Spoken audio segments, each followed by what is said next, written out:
everybody, and welcome to Rise of the Podcast. I am Jeremy. I'm Adriana. And I'm Wyatt. And I am player 4. And I'm Brownie. Player 4. We have a player 3 in my house now. But, all right. Oh. We do. But anyways, hello, everybody. As you know, Kara is not here. Dun, dun, dun. She got fired. Yeah, right. She got fired. There's no maternity leave for Rise of the Podcast. No. You can't be here. You're out. You're done. We're replacing her, I guess. Yeah, right. So specifically, she was like, hey, I just had a baby. I want to take a break. Then she watched the episode of Mando last night, and she's like, I got to be on the podcast. And then, then she was like, all right, no, just go without me. Just Kara go without me. Specifically told me I can't tell any stories about our son. I am going to say, he's perfectly healthy, and Kara is perfectly healthy, and his first name is Chip. Oh. So, Oh, Kara, you spelled viewers wrong. You lost all the chewers. So anyway, so he's a super healthy baby, so we're good to go there. We will have tons and tons of stories about him coming up. So you guys, It's been nauseating after just 2 days of them having a child. All these stories I've heard. I'm just kidding. yeah. Well, no, so Daryl was down here earlier, and it was like Chris is probably like the third wheel here because Daryl and I are just like boom, boom, boom, boom, boom, boom, boom, boom, boom, telling stories. And that's fine. I got stuff that I can do. and stuff like that. But Hello, Al. Hi, Dave. Hi, hello, Kara, I guess.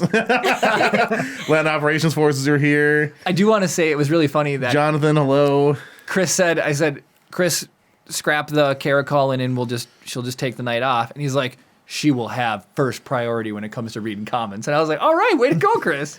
So yeah, anything you say, Kara, I'll read on here unless it's something disparaging about me, and then I won't. it's like Anchorman. It's like he will read the teleprompter. Yeah, Anything you put on exactly. there, he will read the teleprompter. Lots of congratulations coming in from people. Oh, awesome. All right. So let's get, as much I've excitement been as that is, we've got 2 very special guests in the room that we've been ignoring. So here we go. So we're starting. So Adriana Yes. and Wyatt. Yep. Okay, and so Wyatt works with Chris at KBGR, and Adriana does too. Yeah. Yep. We were like desk adjacent once upon a time Yeah, before the before. whole Walmart 19. Yep. So this summer, I was on a boat, and we were doing Brag about it. Right. We were doing this training, and we also went through the whole day. Funny enough, right? Yep. We didn't realize until on the way back in, and so it's like I've seen people come up around and they've got KBGR on their shirt, whatever, and blah blah, and they're doing their thing. And I'll ask, and everyone knows Chris at KBGR, but I always feel a little weird being like, "Oh hey, blah blah blah." But I saw you on the boat, and I was like, "Hey, do you know Chris Brown?" And he's like, Jeremy? He's like, I'm Wyatt. And then you said, Yeah, as soon as you asked about Brownie, I was like, oh yeah, you're Jeremy. yeah, yes. And I thought you just say it was just a boat, but it was a U.S. Coast Guard boat. Absolutely. So, Training. During training. And we're floating around the lake all day. Did you- They were both out there just for any work. how cool was like that? Did you see the arms that come down? They got 2 joysticks. Oh, yeah. Yeah, isn't that insane? And then the way they like parked and like drifted into the spots, it was unbelievable. You should just explain a little bit about what this boat is for, just so So, people have It context. was So like joint Jeremy, training exercise. Yeah. It was really cool. So it's just airplanes fly around and they could go into the lake. So fix the tongue on your shoe. my tongue. Is that That's Kara? from Kara. Oh, man. The only reason I interrupted you is because it was Kara. You can probably see the whites in my sandals or my socks with whatever. Okay, so if the airplane goes like this, okay. Oh yeah, do it. I will do it because I will do it. Anyways, so if the airplane goes in the water, right? Who's gonna come get them? And so we had the opportunity. Ghostbusters. To work, right? We had the opportunity to work with the Coast Guard and let them do and see how long would it like take them to come out and get them. What type of experience are these guys going to go through? What type of gear do our pilots use so that they can be prepared in the event that something, went wrong? It's just good training for everyone. And so they the news got to cover it, and you got to see that there wasn't that many people on the boat. There was like 6 people from the 148th that.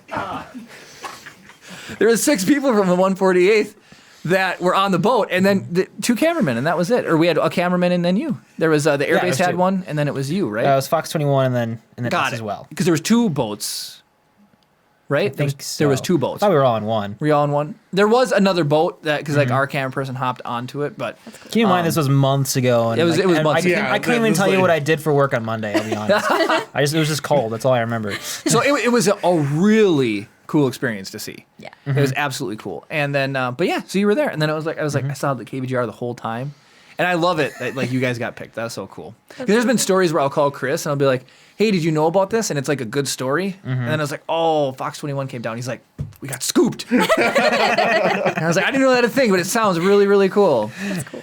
So you both work with Chris. Yeah. Yep. But it seems to be a thing. You guys have your own movie. We do. Yes. So that fits right in the theme of everything we love talking about is local filmmakers in the area and even production, video production, photography, anything. You are more than welcome here. And that's what's really neat. So we're going to talk to you about, like, you can tell us about your movie. We're going to tell you, like, where people can watch it, like, different, objectives and things you had while doing it. How they can throw money at you. Right, whatever. right. But just a little bit more bio. What's your favorite, like, science fiction, or what's your favorite thing? My favorite genre movie? Yeah. I love fantasy, so Lord of the Rings, Harry Potter, all that stuff. Very good Awesome. choices. Totally my jam. Pretty much anything by Christopher Nolan. Oh, Love yes. Christopher So like the Inceptions and even Tenet I really like that came Yeah, out that this was year. good. I haven't had a chance Very to see it. complicated. It's very You have to watch it Your at brain least will 2 or hurt. 3 times. Is it more complicated than Inception? Yes. was? Oh, yeah. By a It's lot. crazy. More complicated than Memento and Yeah. just Oh, But it's Chris, so good. that's one of your favorite movies, right? Memento? Memento? Memento's Oh, amazing. good choice. way I more love that complicated than movie. Memento. Yeah, well, Memento By a was lot. like JV compared to even Inception. True. So Yeah, it's So crazy. the number one thing I hear from people when we're like trying to get them on as guests is they counter with, I don't know anything about Star Wars. It's like, you don't have to know anything about Star Wars. Now, why you do enjoy Star Oh, Wars. love it.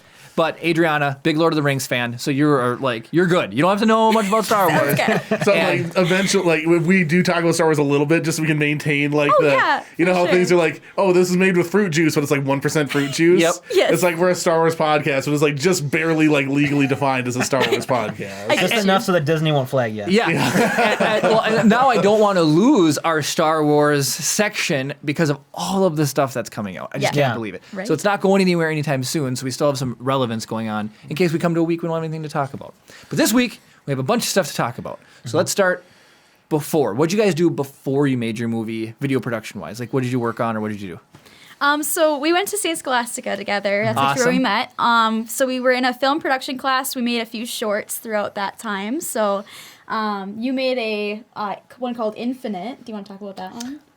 pretty cool. I mean, it was my senior thesis, and it was one of those like sci-fi Black Mirror-esque kind of, had to do with virtual reality and all that fun stuff. But again, that was a short film. Now we've Right. gotten better since then, but we just bury those a But little yeah, that was bit. part of the I learning. know It that was good feeling for what all we too knew at the well. time. It's as long as we're getting better each time, that's what really matters. I mean, my first movie was a Star Wars crappy movie when I was When a you was kid with the lightsabers. That's when it all and started. This is my first adult feature. Jeremy and I literally exact same thing in Yeah. high school. We were fighting with lightsabers.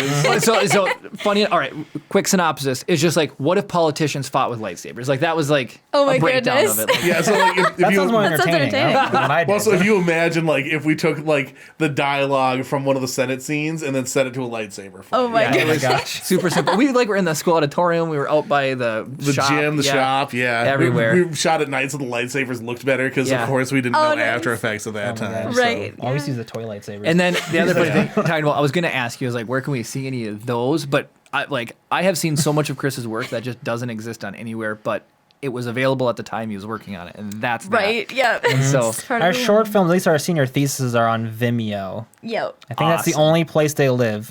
I'm gonna start Re- digging up some links Oh, here. goodness. We occasionally like posted like, hey, look how like we've grown since then. Now see our new movie. That's even better. that is so cool. David So, says he's still waiting for some of our old videos to come out. Oh man. Once we get to 100 million subs. I guarantee you. There you go. I was gonna say, I guarantee you, Al, I know ambitious. can produce some right now. I know he can. David's dad. So you guys, you met at Scholastica. I went to Scholastica too. The only thing is, I was sad. I did it online because I was at work. but So, but I love Scholastica. I didn't even know they had film stuff there. Kara, they are not coming out. Our lead actor in a movie also went to Scholastica once upon a time. So that's cool. I didn't know they had like a program there. Yeah, it's I don't think it's actually that old, is it? I think it's. I only mean, been it's there a for- communications major with happens to have a film studies component. Most of the classes are more like, we literally had a Spielberg class where we that's literally really cool. got to watch a Spielberg movie every week and like write papers and discuss it and get yeah. more in depth on that, or a world cinema class. But we had the option to go a little further with like doing like a studio class or more independent studies. For the thesis, we could have done either like a 10, 12 page paper on film and stuff, or we could go make a movie, and we chose chose to that. make Which movies. one sounds better? Right? Yeah. Super cool. Yeah. Okay, and then and that's a funny thing. You guys, you're cameraman for KBGR. Yep. Adriana, what do Chief you do? photographer. Let's Chief photog. Got it. That's like put someone some calling respect on me. his name. You're in the Air Force. You fly some planes? No, I don't fly planes or anything like that. That's you get that question. Yeah, But okay, Master Sergeant Chief Nancy. photog. I go where they tell me. I'm a commercial producer. Oh, so you're just like Yeah, we do the same stuff. literally Chris. You Yep. I'm the supervising He is producer. the supervisor. Yes. you weren't not that long. I mean, No, that's a title I've had for a year now. So, before Walmart. Yeah. You know that. Yep.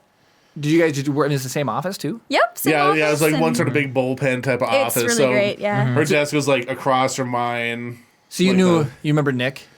He She actually was at my replaced me. interview, and he had to be part of. There was like a group interview process where Yeah. him and Nick and all Got of them it. interviewed. That was She the only time I replaced saw him. Nick. Got it. He seemed like a cool dude, though. Yeah, I actually have a phone call scheduled with him after the nice. podcast. Oh, awesome. Well, I was gonna say Chris really misses Nick, but he's spoken very highly of you. I just had to laugh because the first time I met Nick, Chris was like, everyone picks on him for being young. Yep. I totally started busting his chops in front of everybody, and Keith laughed, and Ben was laughing, everybody was laughing. So poor Nick. Anyways, I haven't picked on you because we haven't gone in. I sometimes like to come down and see Chris at work. So Yeah. We'll get Yeah, we haven't really had an opportunity for the last year or so. Yeah. so. any Right. piece of camera equipment I rent, I'm like, Chris, look at this. so much fun. Okay, so that's pretty cool. And do you like being a commercial producer? I love it. Yeah, I really Awesome. like it a lot. Chris has the coolest stories. He's got. I don't want to get him in trouble. He's not with you guys, I get you. with people Yes. that you work for. Yeah. Well, you know specifically the problems that I have, so yeah. you don't need to Inside say it out info. loud. Yeah. I totally know. So anyway, so there's ups and downs of it, but that's pretty darn cool. Okay, so this movie. So Yes. what's the name? Blind Truth. Blind Truth. So Chris told me, he's like, you could watch it before you get on here, and I've just been so busy, so I have not 100%. watched it, but I'm going to. Cool. Karen and I will sit down and we'll watch it because it is available on. Amazon Prime. Awesome. All right. Ba-ba-da-da. So Just a visual- whoops, wrong thing. This will be we can see right there. If you have Amazon Prime, you just click on Watch Now, and it's a whole thing. If you don't have a membership, you can also rent or buy. wait, it's Prime? Yep. Like Amazon Prime, so you Yep. don't have to rent it. Yeah, you can just stream If it. you have a Prime membership, you can just watch it. It's pretty That is awesome. So okay, so There before we will be a link in the description, not of the live podcast. Unfortunately, that we have very limited bandwidth here, so logging on to put it in the live description will not be a thing. But there will be description in the canned version of this on Monday. perfect. So do you want just tell us a little bit about it? Like introduce your movie. Yeah. Oh, basically, it's a 1980s crime drama about an FBI agent who's obsessed with the murder of his high school friend, and now the same killer that murdered his friend has resurfaced after 25 years of dormancy, and now he's on the hunt for this killer. Wow. Okay, so how long did it take to do this? Initial inception of the idea was in 2016, and then we spent about a year going through about 3 or 4 drafts before we felt comfortable to actually start casting, and then we spent about a year and a half of pre-production, and then when we started production in fall of 2018, and then wrapped in the summer of 2019, and then it was done by the end of 2019. Yeah. So. I can't. Oh, 4 Kara years. coming in clutch with the links on Facebook. Click that link, go and watch it. Once the podcast is over. Justin of Cinephile fame says, I only came for Baby Chip, LOL. He said, love the show, loved the Buckners movie. But once we start talking Mando, he's got to leave. So we're going to talk Mandalorian around 8 o'clock. Yep. Just as a heads up for anybody who hasn't seen it yet. It will be spoiler free until then, I promise. And just to Yeah. give a plug to Justin, is that Justin Wilton? Yes. Yep.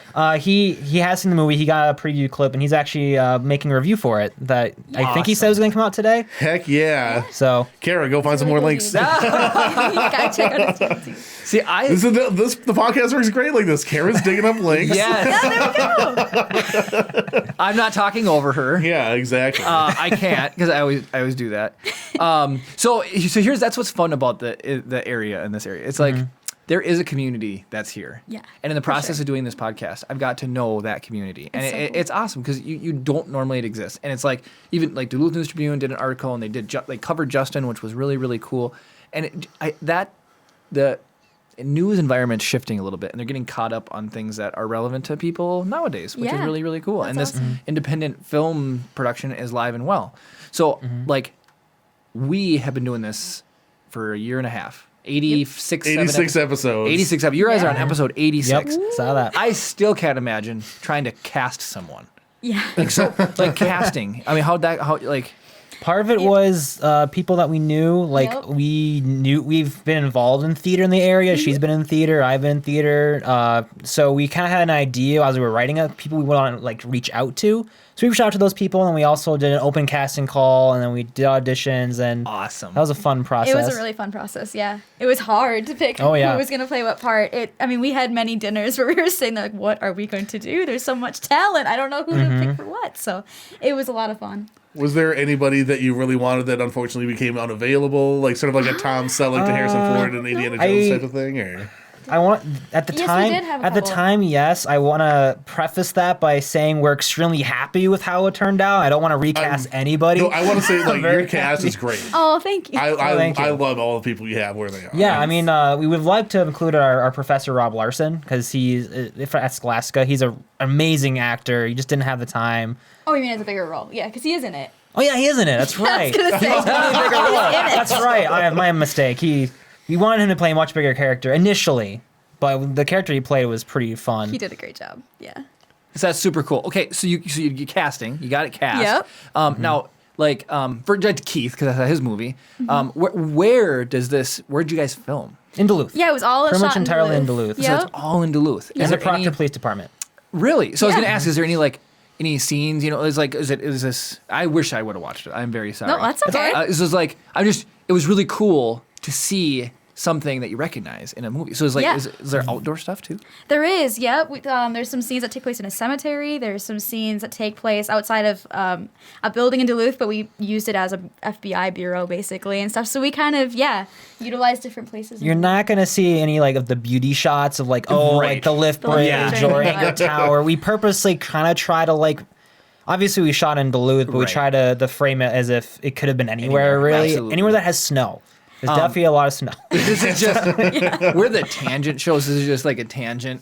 There's a movie with Bradley Cooper that was filmed in Cloquet. Oh, is that? Really? Yeah. I didn't know about this. Yep. And the Cloquet City Hall. No, totally. Ryan's usually on top of what's been filmed. Ryan or Kara, the movie with Bradley Cooper filmed in Cloquet, and so they shot at the Cloquet City Hall, right? Now, my dad used to work there. He was a building inspector, and I've seen that building 100,000 times. I'd go down and see more. I see the building, right? Yeah. But it was really funny for me in the movie with Bradley Cooper. They made it like something else.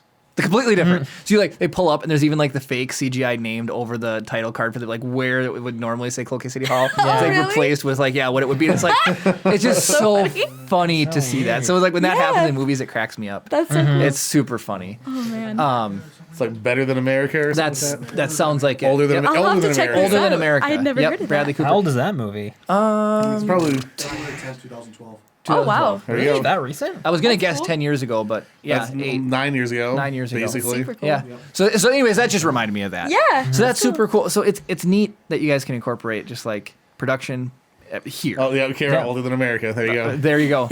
We have 10 people on the side of the camera figuring this out. And Kara, if it weren't for the lag of the stream, would have beat all. Kara would have beat it totally. Okay, so you got casting done and you got your shooting all done. Did you guys did you apply for any grants? Did you have any help there, or was it all self-produced? Or We went through Seed and Spark, which is like a independent crowdfunding type site, and so it's only for film though, which is kind of nice. So it's got like this community behind it, and you just create incentives for people to donate and stuff like that. Awesome. And That's what I was gonna go next. Yeah. I was like, was there some incentives? Do you Yep. know one of the incentives off the top? So one of what we did was you could get a custom drawn FBI Most Wanted poster. Oh, cool. And then we make up like a funny reason for why that person was an FBI Most Wanted. The and best stuff part like of that was that there was a level where you get the drawing and you get the amount, but if you don't even hire, there was a higher tier where that poster is in the movie. Makes it into the I was movie. gonna say, that would be It's epic in the if you did bureau. that. There is Yeah. a wanted poster board there in the movie, and there's only I think a minute where you can see it pretty well, and you can see There's the two people, of their them that are- image, and their reasoning for why they're wanted. So they've made it into the movie. That was their incentive. Yeah. They That's wanted awesome. posters It in was the fun. movie. My mom's in it. Hers Yes. her crime was is some kind of pirate. She lives on a houseboat, and so, so she's a pirate. I awesome. tell stories about my mom all the time. Yeah. She watches. She won't comment. She'll text me, and I'll read her text on air. She just doesn't want to comment. She's like, you don't have to talk about it. That's funny. No, it's fine. How can I tell a pivotal story about my life without including my mom in some of them? She's, she was there for a lot of it. Yeah. So it's super fun. Okay. I don't know when a good time is going to be, but Chris, should we roll a trailer or should we wait? Yeah, I think now's a good time. Eddie, we have the trailer for Blind Truth, so we're going to roll that now, and then we'll join you on the other side. You and Joe went to Eastman. Class of 58. 58. Wasn't a student in that class murdered?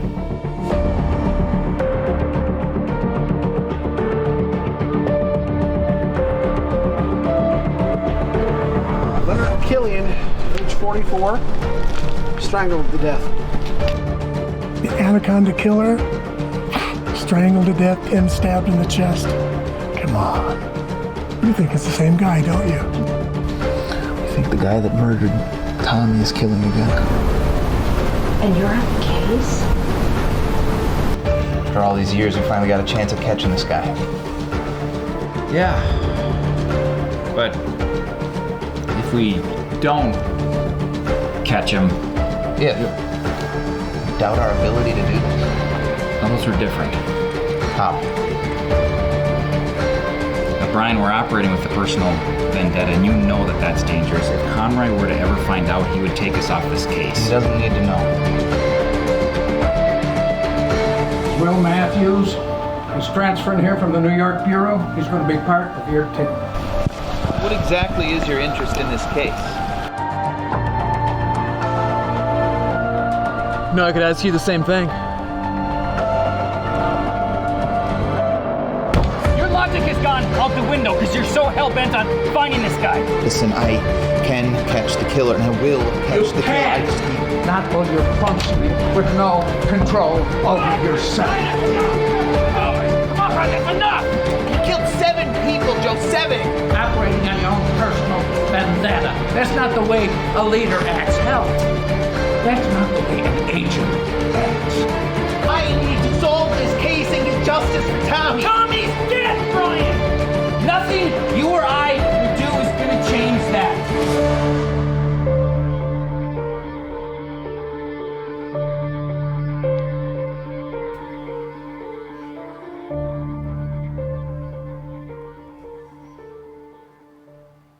I think that should say coming now. And yes, it is now out. What a trailer. Oh, thanks. Thank you. That was so cool. So like the first thing that popped out on me is, again, tangent. Sorry, Chris first got the one camera Gwen uses, The VG20. VG20, and we were like outside of his house, and he shot a little clip, and then he showed it to me, and it was like a little bit of depth of field going on there and everything. I was like, that looks just like a movie. And I watched your trailer, and the first thing that popped in my brain was like, that looks just like a movie, because it is a movie. But that's so you guys did a fantastic job. Thank you. Like Chris walks me through lighting, and like this is all of his design. But it's like the lighting of the scenes and the color correction and the temperature and everything, getting all that right. It's so much work, and you guys casted it and crowdfunded it, and this is amazing. This is super, super cool. So you did all of this work. When did it come out for people to watch? Just became publicly known on Thursday. Yep. Yeah, Thursday of this week.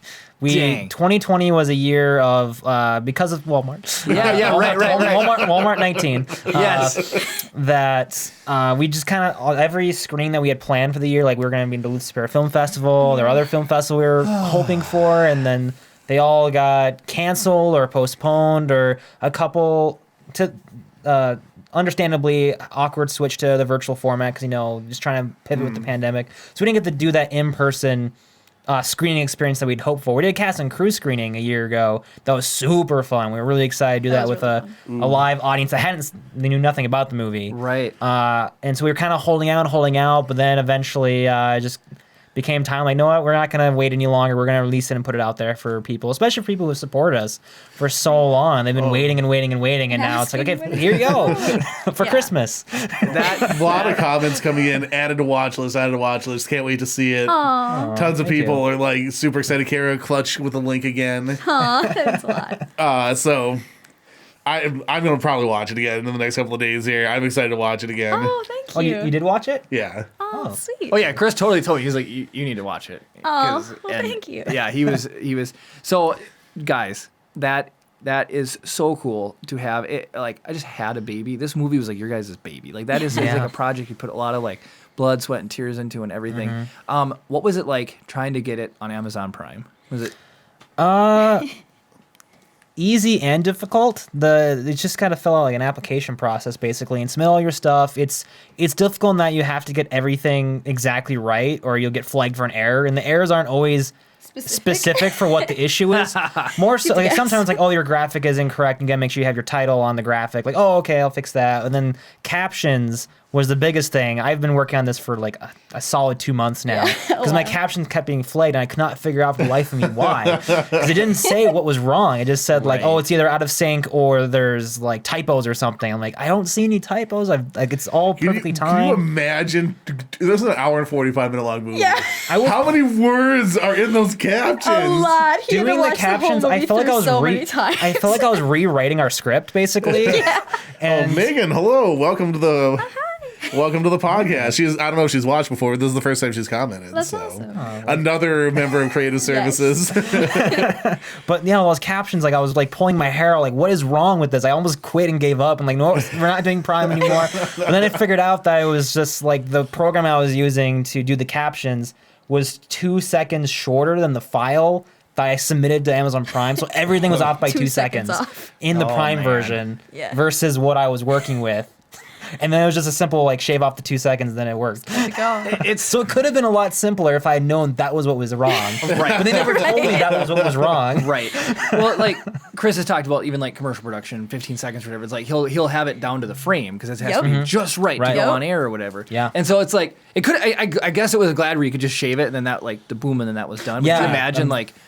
We had a podcast we did once, and it was Get Vocal, and it was one with Justin, right? Yeah. And God. The Get Vocal audio was like rubber banding. It's distant, like so it wasn't like he could straight. Yeah, because it's a stream. What they do is they buffer it. So if you hit like if your upload speed dives, it sort of like stretches it out to sort of dynamically fill in the gaps. You're not just cutting in and out. Yeah. And because it does that, like in Premiere, you can just go synchronize based on audio. Yeah. You can't do that. Oh my god. Because the audio track is all over the place. It'll be in sync in like one spot and 10 seconds out on another spot. Oh my goodness. It was brutal. So that's horrifying. When Amazon doesn't tell you here's what specifically is wrong. To be clear, like just to be fair to Amazon Prime, I did eventually send them an email and they did get back to me and said that was the issue. Unfortunately, they sent me that email right after I figured out myself. If I had reached out sooner directly, then maybe it could have been solved better, but I was stubborn. I thought I could figure it out. So in your defense, you did. I did. It's just too late. Stubbornness aside, this reminds me of just a meme that I just saw this week. It's really funny, and it shows a person, and they're like, "Hey, why isn't this done yet?" And they're like, "Well, I sent the person an email." And the other person's like, "Well, why don't you call them?" And he's like, "I'll send him another email." And they're like, "Just call him." And he's like, "Third email?" Because he's like, "Hey, like calling, right? Reaching out, you know." So it's just like, 100 times out of 100, I'd rather emails. I agree. Same way. Well, I'll say this about emails: all the information is right there. Yes. It's indisputably recorded electronically. Yeah, exactly. If you're talking to somebody and they're like meandering all over the place with their insanity, and you're trying to write it down, it's super easy to miss stuff. Yeah, totally. Yeah, and then it just gets messed up. And then in the email, you can say, "Oh, I really wanted it this way." No, your email clearly says. Yeah. Instead of word of mouth misconstruing it. Right. All right. So it's out on Amazon Prime. Yep. I'm gonna go watch it. There's a bunch of people that added to the watch list. That's so cool. Get ready for those huge Amazon dollars to start rolling in. Well, even then, just to have a place that's not YouTube. Yeah. That is a place where you can have your movie. You know, like because the Chris fights YouTube compression all the time and all that fun stuff. So to have like.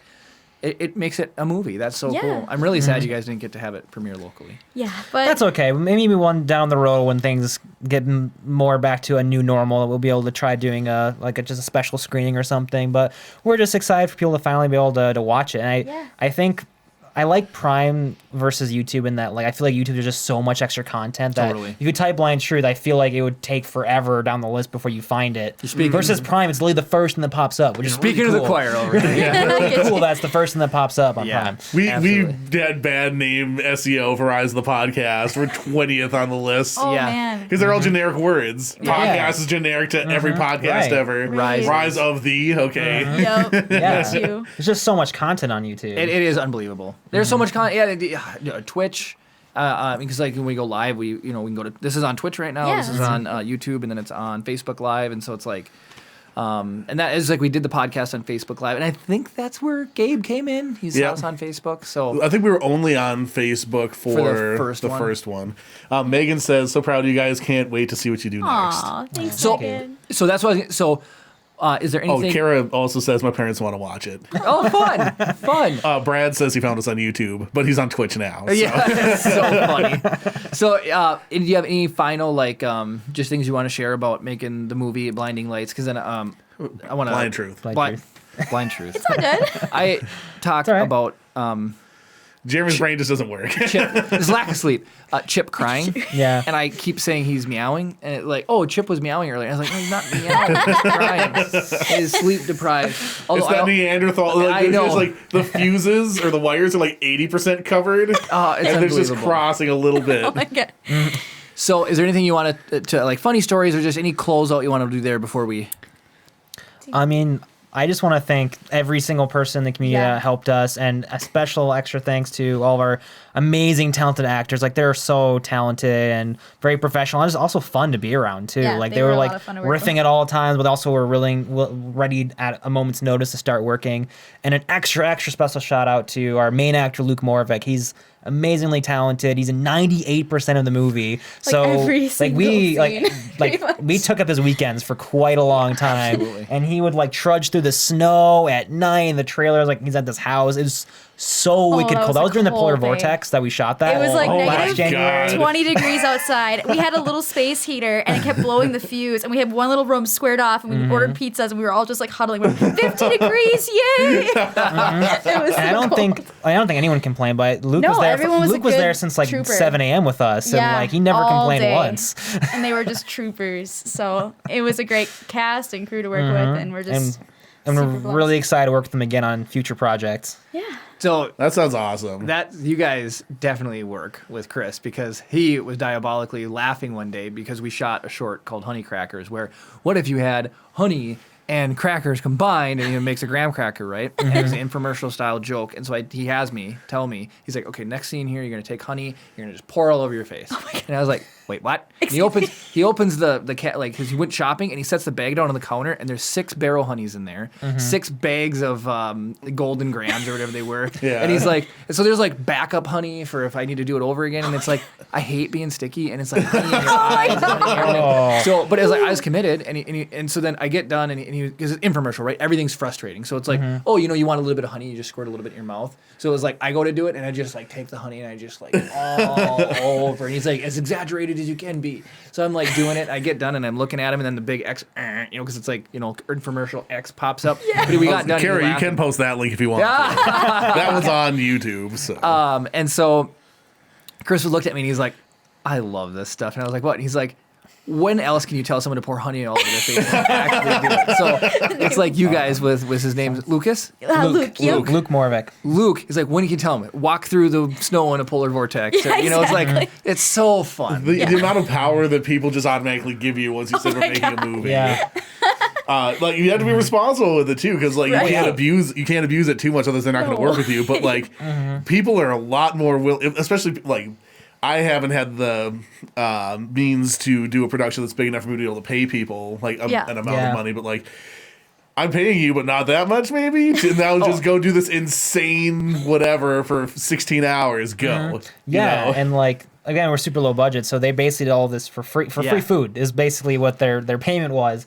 And again, they're all great to work with. It could have been a miserable, horrible experience of being in the cold at all times, but they were so fun to be around. They had such great attitudes. They would like improv on set as their characters and just go off on these hilarious little scenes that they'd make up, and it just always made it a fun. The blooper reel we have It's amazing. for our It's actors so is funny. hilarious. That is so That's just for them, though. They were troopers. Sean Murphy says, "Tell Wiggles I'm proud of him. Gonna watch his movie this week." Is that That's a 10-year-old reference, Sean. Your Wiggles. Okay.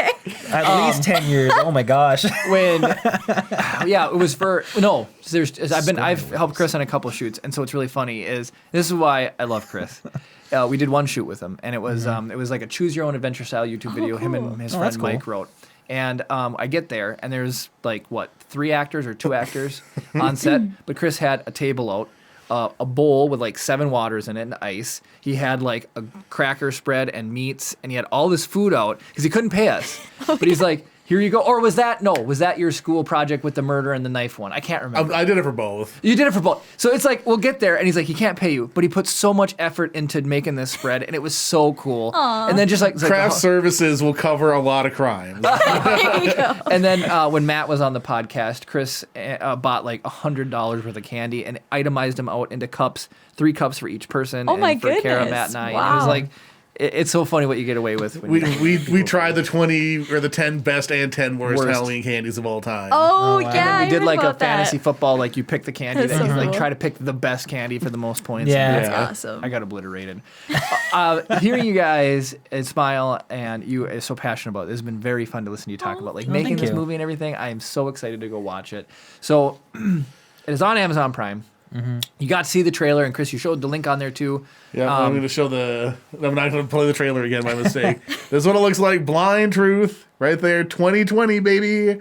Yep. 1 hour, 44 minutes. Look at that. There's Luke Moravec, Jordan Curtis. 104 minutes. So yeah, that's all there. You can start a watch party, guys. Get some other people involved with this. You're excited to watch it? Like, what do the people have to do right now? Nothing. Go watch this. That's awesome. Part of why we decided to release it, so that people have something to watch. Like, there's, I think it was another filmmaker in the area that actually did a story on him for work. His name's Lance. I'm sure you guys are somewhat familiar with him. Karasti. And talking with him about his, talk with him about his new film he's working on, Hell, and like how like right now, like people are scavenging the internet looking for content to watch, like during this Walmart 19. Yeah. And I'm glad that you jumped on that. And when he said that, I was like, no what? Yeah, now is the time. It was really that conversation with him that I was like, no what? Now is the time to release it. Like, the world's not going to wait for us, so might as well. We need to get Lance on here. Yeah, he's great. Yeah, he's awesome. Super cool. I recommend it. That If you're out is- there, Lance, do it. You've been summoned. You're next on the couch. Okay, so it's been awesome talking about that. So I want to just get a little bit more about you guys too. So you mentioned you like Lord of the Rings. I do, yes. We both do, but that's her thing, especially. I know you like Star Wars. I'm I do. I think tell him how much you like Lord of the Rings in relation to your fur children. Oh, yes. We have 2 dogs. We have a Samoyed named Legolas, and we have Yes. a little Shih Tzu named Gimli. And Yes. they're best friends. That's Then they're both adorable. They're friends. So, I They just embody not- the personality types as well. I'm yes. thinking of the counting back and forth. You know, it's like that's still only count. That's one. You know, Yes. like that is awesome. So like Chris loves like making games. So when we started, we did a bunch of games. We haven't done any in a while, and I definitely miss doing some of those games. And one of them is he was like drew up this master plan, and he was gonna name a place, and it exist on Earth or was it Middle Earth? And he was trying to stump Kara. Yeah, so I picked some of the most exotic Middle Earth sounding Earth names. yeah. And then 5 places that I had never heard of from the Lord of the Rings. Oh, my gosh. And it never aired because Kara knocked it out of the water. She didn't even Wow. flinch. It wasn't even Impressive. entertaining because it was just like, oh, is this place blah, blah, Lord of the Rings. Middle Earth. Yep. Oh, Earth. Middle Earth. Earth. Middle Earth. And it was like, That's like she sucked all the fun out of it from how much she knew about it. It's like, come on. I mean, are the Middle Earth places like in the movies, or are they like just in the books? No, I would fail then. if you hear her and her brother talk about like they'll read the Silmarillion and then they know all the extended lore and everything, it's absolutely mind-boggling. But That's crazy. I love the name of your dogs. That's so cool. Thank you. Do you have any? So like Chris and I went and saw. I will fool you, Kara.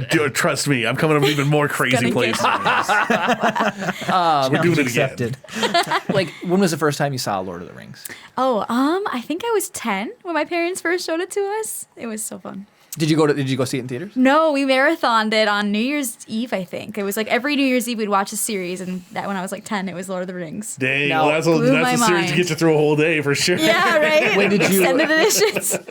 Okay, I was just that's where I'm going next. Yeah. Are you an extended edition marathoner now, or are you normal theatrical cut? See, I like extended edition. He doesn't as much. He likes I'm theatrical, pro-theatrical. Air fist bump.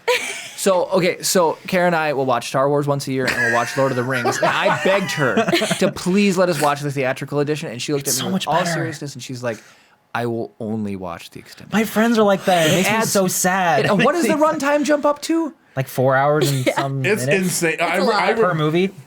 It was right after we had just gotten done doing the Good and Bad Star Wars series. And like Jeremy's like, I think we'll watch Lord of the... Like, and the way that he phrased it sounded like he was letting Kara watch it, but it was more like he knew that they were going to watch it or whatever, and then he was just haggling. He's like, can we do theatrical? She's like, no, it has to be extended. And it's like... This whole like hostage negotiation scene, like about which versions they're gonna watch. Like, I understand like preferring extended versus theatrical, but I know people that like say the theatrical are unwatchable. How does an unwatchable movie win Best Picture? Yeah, I know. Yeah, exactly. Kara has some chiming in. Oh boy! All right, here we go. So she says, "Love the name of the dogs." Thank you. She went to opening night of Two Towers and Return of the King. Ooh. She dressed as Arwen to Return of the King opening night. Oh, cool. And it's 11.4 hours total for the 3 films. Oh my goodness. Yeah. Extended I believe edition. I just think the pacing is the best in the original theatrical cut versions. And I don't know. We watched the third one, extended edition. There was a screening down in the cities we went to. at the Oakdale which was movie cool theater. to see in theaters. However, it was the extended edition. That was the first time I really sat down and watched the whole thing that I could remember. And there was just so many little scenes like, wait, why is that in this? I could see why that was cut. Right. There was one with like Denethor, like talking to Faramir. The scene itself was cool up until like all of a sudden it's like a hallucinatory Boromir on screen. And he's just like, and then disappears. And I was like, what just happened? What just happened? I forgot about that. I remember watching that scene. I was like, wow, how was the scene cut up until that moment? I was like, oh right. I get it. Yeah, and so that Kara is like a theatrical or extended edition all the way, and it's like they always like there's been multiple extended editions, correct? Yeah. Like they'll come out and they'll be like, "Oh, this edition's got this many more minutes." And it's like 19 seconds of never before seen footage. That's what I was gonna say. I want to say there was a thing. And there's going to be another edition coming out with more new footage that's never before seen. And I'm going to have to watch it again. Eventually, they're going to release the cut that's literally just every take from the thing. It's just going to be the live feed of the production. It's going to take 9.5 months to watch. And they're going to charge $17,000 for it. And Jeremy's going to have to buy all of them. Kara would watch it. If they release more behind the scenes stuff, I'd totally buy that. I love the behind the scenes. The behind the scenes of Lord of the Rings is amazing. It is cool. Oh, it is. Especially Helm's Deep. That was so cool to watch. Like, I think there's nothing that makes me want to go to New Zealand more than Lord of the Rings. I know, right? Yeah. Oh, someday. So Lord of the Rings, that's awesome. So you guys, you watched the extended editions. You watched it. Do you have your dog's name? Any other final thoughts, Lord of the Rings? I don't know. How did you feel about the Hobbit? See, I liked it. I liked The Hobbit. I definitely like The Lord of the Rings a lot more. Mm-hmm. I can tell that they did a lot more things in production rather than post-production. Like, there's a lot more CGI stuff in use, and I like the more authentic, like, they made everything, every little detail. That's the same for Star Wars. I mean, the same for Star Wars for me. Right. It's like, back in the 70s, everything was physical props, right? Yeah. And then they switched to more CGI. And then what's been, no spoilers, what's been fun about The Mandalorian is it seems like there's a lot more props again that are making appearances. Yeah, that's really cool. There's still CGI, but there's a lot more. Yeah, even though they're using the expanse and everything for some of the sets, the physical handling of things and the more environment. Sorry, go ahead. I was gonna say that. So just for my quick thoughts on The Hobbit. So my experience with The Hobbit. I say it compares a lot to when the prequel Star Wars trilogy came out. Like, the first two, I was an avid defender of. Like, people were like bashing them. I was like, "What are you talking about? They're amazing. Here's why." Like, but Smog, like, they turn into like a gold statue and drop on them. Like, what's not to like? Like, Yeah. And I'm like, and then the third one comes out, and I was so excited for it. And the third one wounded me so deeply at how disappointing it was. Just from the opening scene with how Smog goes down was so disappointing that now just kind of. Now I don't like any of them. It's like Game of Thrones for me. I love Game of Thrones until season 8. It's like season 8, like, actually didn't ruin it, but it like brought my overall enjoyment down with what season 8 did to Game of Thrones. It was really a bummer. I get you. I had heard something interesting recently. Yeah. Did they just release The Hobbit on 4K? And Lord of the Rings, both of them. So, okay, yeah, so Lord of that- the Rings too, yeah. Justin has a question related to that. He says, "What do you think of Peter Jackson improving the effects on the 4K cuts? He went the George Lucas route." Well, my response is Lord of the Rings is perfect and needs no improvement. It's perfect. But I think so. The Hobbit was just released on 4K. Is that correct? Yeah, All of them were. Yeah, both were released in 4K. I read an Because article. he tried to like level them out to be equal. So Hobbit was shot at 60 frames per second. Yep. Yep. I thought it was shot at 48. No, yeah, it's 48. It's 48. 48? Yeah, okay. he's right. You guys' movie, I'm assuming 24. Yep. Okay, Yeah. so like 24 is the standard. Yes. Yep. All right. For good reason. I heard, I don't know if they changed anything, but somebody said that their opinion of because people picked apart the frame rate choice. Yeah. The frame rate in 4K now is the way the movie should be. So they watch That them at makes home in sense. 4K at 48, and they love the frame rate now. They That makes immediately sense. pulled back all of their judgment. And they're like, this is the way that these movies should be. The content, So I'm That makes curious sense to 'cause- see. but the content's still weird though, even with good, better effects. Well, yeah, like Smog but still gets it taken definitely down. does change weirdly. it. Like, I mean, the first time that my mom got a 4K TV before we did, and Yeah. like watching movies just in normal 24 frame rate, it's really weird. It all looks kind of weird, the movement and stuff like that. So I could see why it would look different in 4K than on a normal TV. Yeah, and you know the other thing Interesting. too Or is even a theater. The Yeah. and maybe like you buy TVs now, they have better refresh rates and stuff like that too. So maybe it's just not even maybe the 4K, but maybe the TVs and then Right. watching it now. But yeah, I heard that they loved the frame rate, and I remember that being a big thing. Is people are like, Weird. it's a higher frame rate, and then everybody else is like, it's horrible that they did People this. like were like because- reporting like throwing up and stuff, being sick from the higher Yeah, frame yeah, rates. I remember That's that being so a thing. weird. Yeah, I never saw it on the higher frame rate, so I never experienced it. But that's what people were saying. I've just never been a fan of like because we've spent our whole lives being conditioned to see 24 frames a second as being Yeah. cinematic. Yep. So when you see a higher frame rate thing, it looks more like sports or more like broadcast TV. Right. So it just even if it's the exact same production value, otherwise it feels like cheaper. Yep. Because that's the look is more associated with us being conditioned like a higher frame rate is like 30 FPS is the news, 60 Right. FPS is sports, and it's like sitting in between that. Yep. Kind And of it's like I think it's been heard described as like the soap opera effect. The higher the frame rate you go, Yeah. it kind of has Yeah. that more. It's too smooth to be real. kind of a thing. Exactly. Yep. And I would agree with that. Justin says he agrees with you that he was on board with the first two Hobbits until the third one ruined the trilogy. Interesting. Justin, we on the page of so many things. Justin, too, if you get the new editions and you have an opinion on the frame rate choice at Yeah. a higher resolution, let me know, because I feel like that's right up your alley. Yeah, It we reminds need me of the definitive word coming in from Justin on this. I love that you guys got him a copy of the movie. Like, that's so cool. How'd you come across Justin? So I actually worked with him at Olive Garden when I used to serve there. So we would talk about films and different stuff like that. And the time before KBJR, you were an Olive Garden server and you worked with Justin. Yeah, so it's cool that we kind of reconnected again after all. He's this been time. doing YouTube for a long time. So Yeah. was he doing YouTube back then? I think he definitely had a channel. I'm pretty sure. So and we You talked talked about it while you were working. Yeah, there, we you talked mentioned about it. all of his reviews that he'd make and stuff like that. And yeah, pretty cool. Super cool. So weird that you work with somebody now that is like independently like pulling in. Yeah, I This know. industry It's a is small all about world. knowing who you know and how you know them and what and where it goes from there. Oh, and then Jeremy talks about like the community here. It's like it's pretty small. It's like eventually you do meet everybody in the area. It's that true. does Yeah, it. it's really cool. So That's super cool. All right, so Lord of the Rings is up. I'm gonna jump to Star Wars really quick. All We're right. not talking Mando, but Yes. I know you said Christopher Nolan, but Yeah. what do you have any like just fun Star Wars memories or stories you want to share about Star Wars? Well, obviously, all the Star Wars movies I made when I was a kid. Like when I was a kid, the two things I wanted for Christmas: toy lightsabers and a video camera. And then Christmas morning, get both of those things. Immediately go start making our first Star Wars. I think we made 3 feature length Star Wars my movies. gosh. I still have the DVD disc of the second one. It is terrible. How'd you cut it together? I also got an editing software when I was like 10. It was called Pinnacle Studios. I used to use Pinnacle. Yeah. So wait. And I had no like tutorial. No one taught me. I had to figure out my own. Did Pinnacle have the audio track you could set to length and it would loop it based on how long you set it?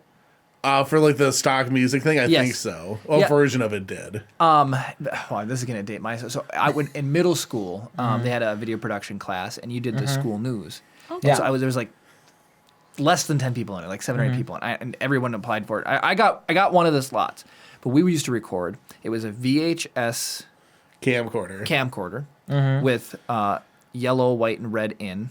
Oh man. I don't even know what it's called anymore. Coax? That's RCA? RCA. Yeah. RCA. So RCA in.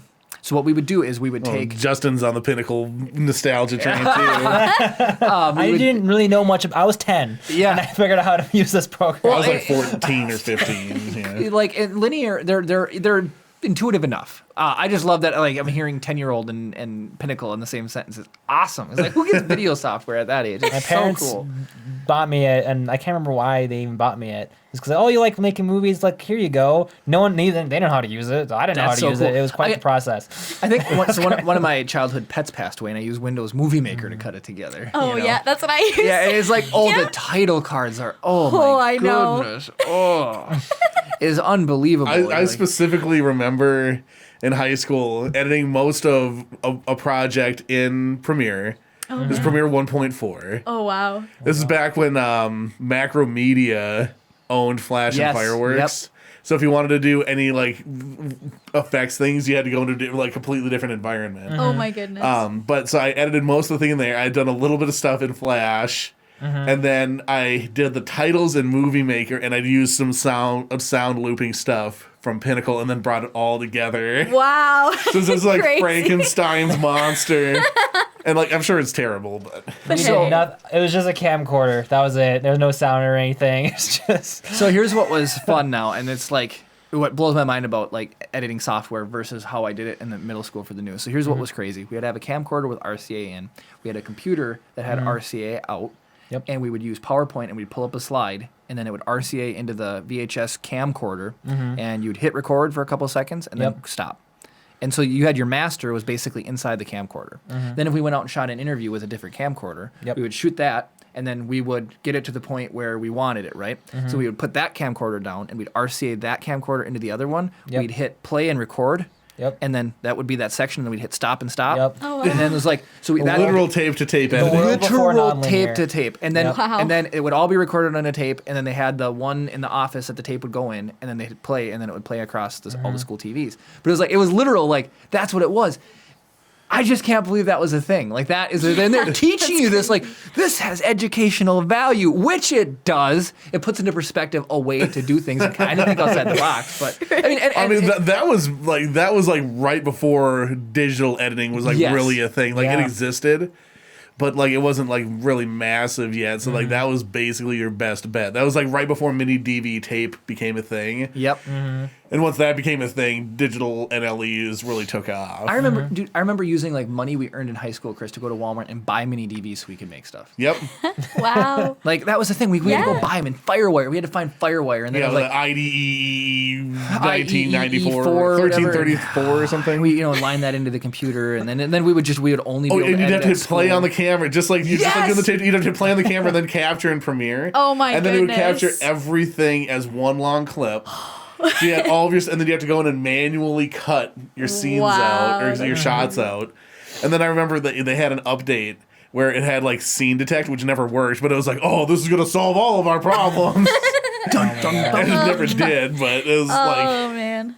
they still have the. If you go into your settings, they still have the mini DV capture dialog box in there. Wow. Like your mini DV setting, because you could set like this was shot at 24 or 30 or whatever. Like you have your frame rate settings for how it plays back and everything, but it's less than 1-to-1 time. It imports slower than so if you have 2 hours of footage, it's gonna take 3 hours for it to download. Oh my god. It was a nightmare. That sounds. And we did this in our computer lab for a lot of the projects we worked on. So it was like we would get there at the start of the day, we'd bring the camcorders in, get stuff recording, we'd go, come back at lunch and then grab our footage and work with stuff. And it was just absolutely insane. Wow. It was crazy. This is like roughly, so middle school for me was pre-2002, so like 99 to 2001. 01 we were in high school. 01 we were in high school? Yeah, so fall of 01 we were in high school. So the recording 97 to camcorder thing, 01. that's the time frame for that. And then 2001 to 05 then was when we were in high school. And then video production, that was in like 04, 05. Yep. So just to think, it's like that's what it was, and then now it's so good. It is so good. I can go. It's 16 years later. Right? It's a completely different It's technology. crazy. You fly like I love importing drone footage, and like I grab the drone, and go out and fly it, and you bring it in. It's just 4K and beautiful, and it's just all those new slates are from a drone flight that we did together. Oh, cool. Yeah. That's awesome. Yeah. It's so much fun. awesome. So, anyways, all right. Sorry, Star Wars memories. You got a camcorder and you got lightsabers. We made Star Wars movies, and they all took place in the Old Republic. Yes. Because I love all of Star Wars, but that's where my real love of Star Wars like came KOTOR, from. we're talking KOTOR. KOTOR, yeah. Yeah, Star Wars Knights of the Republic, both of those games, that's what really made me love Star Wars. Took me like 2 years to beat the first one, because there's no like waypoints or anything. You have to like pay attention in your dialogues. And like, I was 10. We were just talking about how games never used to handhold you. Yeah. You have just to like pay attention. You go back through your journals and like read up where you need to go. And it's such a process. And I remember, like, you've played it, right? Oh, absolutely. Like, the big twist that's, like, two-thirds of the way through, it still blows my mind. Yeah. Kara says, yes, love the Old Republic. I'm so obsessed Talking with Revan, we're not spoiling anything. Yeah. You're like, you're Revan. You're, like, going after this bad guy, and then it turns out you're the guy, like, they wiped your memory, and then you're redoing it again. Revan, and then in the second one, Traya. Yeah. You're like, oh, yeah. Revan, though, always interested me. So all my Old Republic movies took, Revan was in it, all was about Revan, and... yeah, that's Old Republic's my favorite. My ultimate dream if I like had like all the money in the world and Disney called me up, I'd make Old Republic. Like I would make an Old Republic trilogy. That'd be the dream. Well, so according to Chris, you just have to go. Kara says, "Let's cross our fingers for the next trilogy to be KOTOR." No, I want to do it. I don't want the next one to be KOTOR. I want to do down the road. I want to do it. They can do High Republic. I'll do Old Republic. Okay. Chris and I were talking about how people get pulled from like successful shows and then they get their own shows, right? And so like Dave Filoni got pulled from Avatar to go work on the Clone Wars cartoon show and all this other stuff. So you just need to have an animated show, I guess, and then there you go. And then they'll just can't draw. They'll call you. You don't need to be able to draw. You just need to hire somebody who can draw. You do. Yeah. No, but you just need to be like, you could be a director of an animated show or something. Yeah. But no, usually they are animators too, and then they just get promoted to directing. Oh, man. I mean, that makes sense. I wouldn't respect someone that didn't know how to draw that was telling me how to draw better.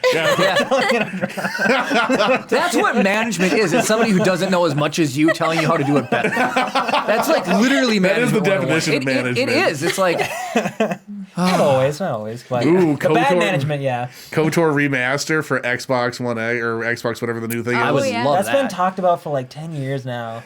I don't know. Well, it took so Final Fantasy VII came out in 1997. Yep.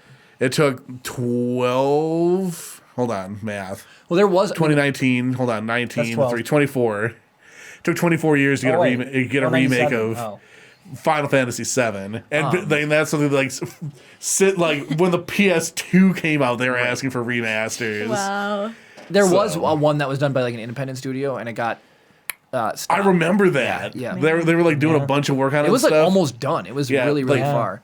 Apparently, there was a bunch of licensing issues, like something like when Square Enix had like produced it, they had had to get all these licenses from different places, and they were only good for like that version of it. And then in the intervening time, like different pieces of different companies get bought and sold, and so, like everything was just like broken into like 1,000 different things. It would have been impossible to secure all the licenses in a meaningful way. I love that you brought up KOTOR and you talked about like the big flip, because it's very memorable for me. Is games are now, getting very notorious, like having positive the ability to tell a really good story, just like reading a book or watching a movie. But KOTOR was one of those ones where it was like, I can't believe they pulled that off in a video game, where it was like they did that flip and that reveal. It was such a good game. And it was there like throughout. Like it's like hinted at constantly throughout, and just goes right over your head up until the moment happens, and you look back like, oh my gosh. So, and all the characters, like, they're just it's so good. Anyway, okay, so you made a movie, you made movies Plural, they're all terrible. Yeah. They're all terrible. Hey, you got to make bad movies before you can make good movies. They're That's just the way it is. so bad that they're hilarious. There's literally a part, like a dream sequence, and I don't know why, but it was like all the Jedi were dying, and like then it's like, I don't know why my friends had like a stuffed Kenny from South Park, and we had him hold a lightsaber, and we had someone run up and kick him, and then he just flies through the air with like the most dramatic Star Wars music in the background ever, and it's just it's still funny. You make do with what you have. So only a couple more Star Wars questions for you, at least about this stuff. Is that I still see this come up on Facebook all of the time. Someone's never watched Star Wars before.